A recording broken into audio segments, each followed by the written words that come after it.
Cooking with Rifa থেকে বলছি। আমি আরাফাত। আপনারা সামনে আমি একটা ইয়াম্মি মজার খাবার নিয়েছি। হলুদ লবণ লাগানো মাছগুলো তেলের উপরে ছেড়ে দিল। মাছগুলো একদম মজা করে বেছে নিও।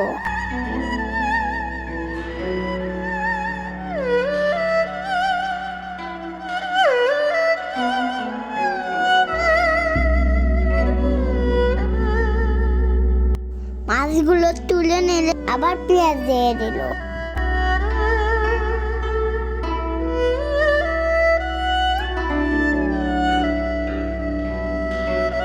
5-6টা কাঁচামরিচ আর তো লবণ দিয়ে দিল।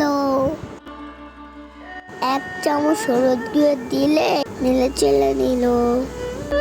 মাছগুলো আবার ঢেলে দিল।